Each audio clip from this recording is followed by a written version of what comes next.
Good morning. I hope you're having a wonderful day. So today we're going to learn sentence starters. We're going to learn sentence starters. So it's very common for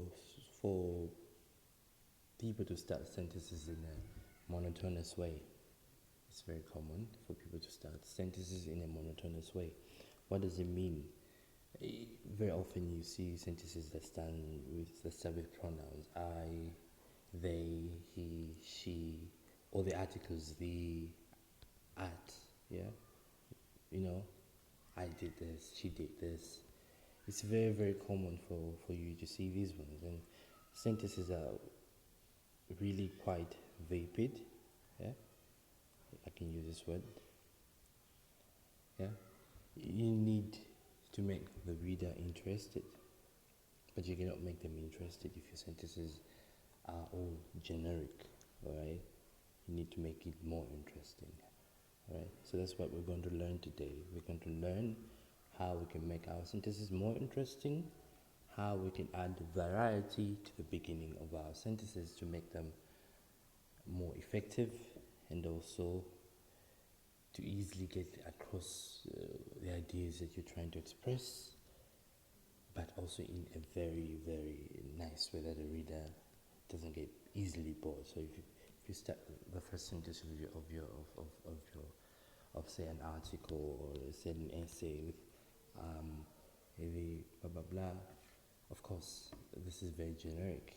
You need to start sentences in different ways. So this is what we're going to learn today. So we're going to try to avoid the pronouns, the articles, the art, I did this, she did that, those kind of things. We're going to try to learn how to spice up our writing, how to spice up the beginning of our sentences to make them more effective, to engage the reader even more and make it more interesting.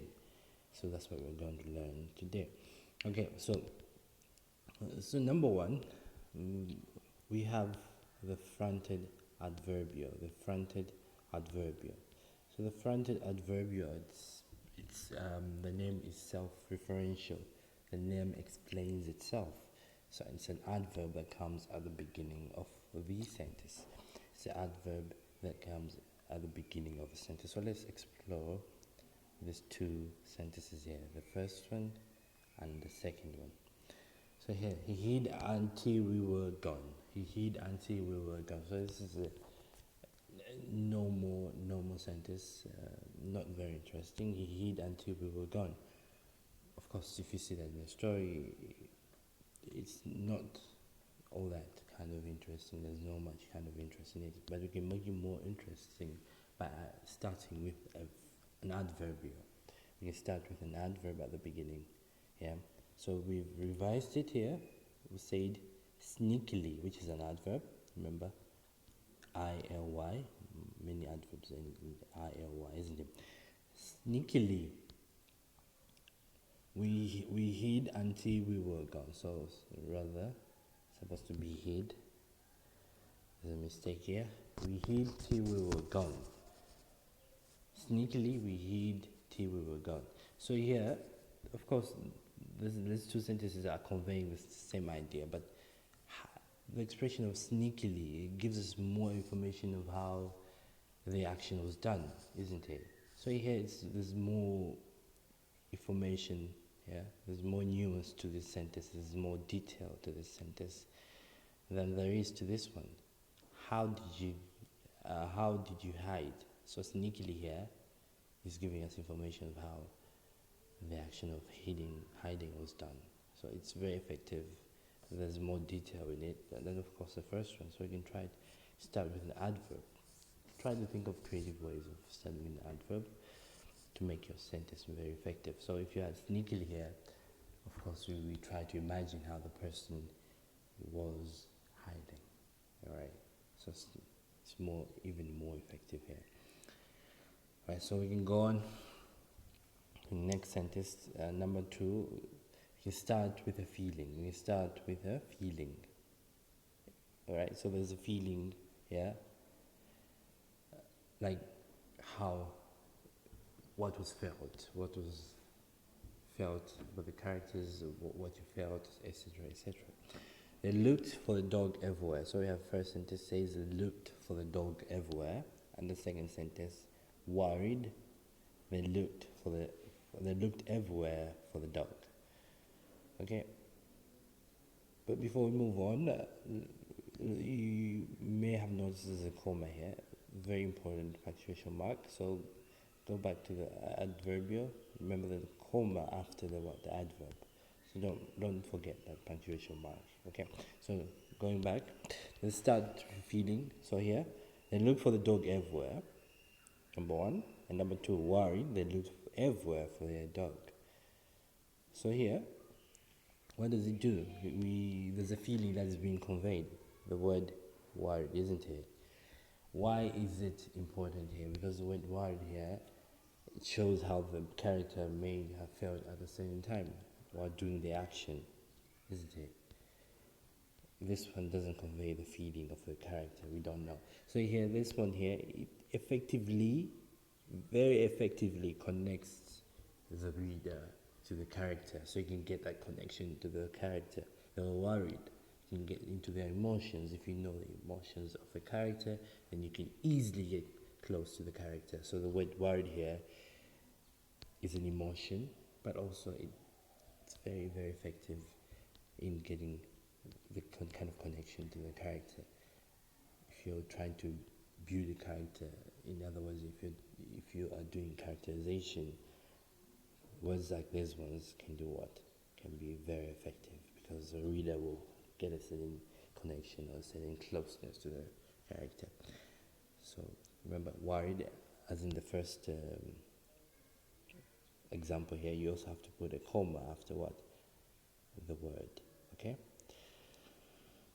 And then we have the verb ending in ing. The verb ending in ing. The verb ending in ing. So they did their homework. Okay?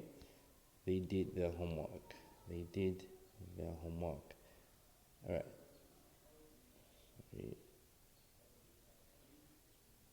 They did their homework. Sulking, they did their homework. Sorry, here after between sulking and there has to be a comma, isn't it? Sulking, they did their homework. Sulking, so it's a verb that ends in ing. Again, this is very effective to show what they were doing while doing a certain other action here, right? Again, this adds more detail to the sentence. They did their homework isn't very effective, but how did they do it? What were they doing? We're doing their homework. Sulking, they did their homework. Again, this is very, very effective. So sulking here is an ing verb, right? Ends with ing. Okay, I hope that is very clear. And then we can go on to simile or metaphor. A simile or a metaphor. So we can start a sentences with simile or metaphor. So we already know that. We learned it hundreds of times. We already know what similes and metaphors are. She entered the arena. Of course, that is just a normal sentence, very fit as it is. As brave as a lion, she entered that arena. What do you see here? A simile, isn't it? As brave as a lion, she entered the arena. Again, this has a little bit more detail, a little bit more nuance to it. She entered the arena. How did she enter the arena? Right? Okay, so here again, if you start with this one, as brave as a lion, of course, this is the structure of sentence here. You would say she entered the arena as brave as a lion. That's a normal sentence. But if you say as brave as a lion, she entered the arena, then you're trying to draw your attention you're trying to draw the reader's attention to the first part of the sentence, and that kind of is more very effective in saying that she was really brave. So the idea of being brave is being emphasized. That's why here they've used number one, the simile, and the simile is coming at the front. So there's kind of an emphasis here, all right? it's kind of putting it up to your face so that you can notice the kind of details that are being brought here, that are being emphasized. And then finally, we have the noun or adjective. All right, noun or adjective. So we can start with a noun or adjective. Okay, so here we have rainbows. Of course, that's a noun. Filled the sky. Rainbows filled the sky. Okay, so this is start with a noun. And then magical. Sorry, it's not supposed to be I. Don't cancel that one out. Alright, so this is a typo. Magical stars stare down at them. Magical stars stare down at them. So here, magical here is what? It's an adjective. Alright, so again, try to divide your sentence. Think about, can I start with a similar or metaphor, a noun or adjective? Or do I want to start with a verb or a feeling or front of a adverbial, so on and so forth. So those words are going to make it more effective. They're going to make it very, very effective in doing what? In making your sentences very, very, very, very interesting. Okay?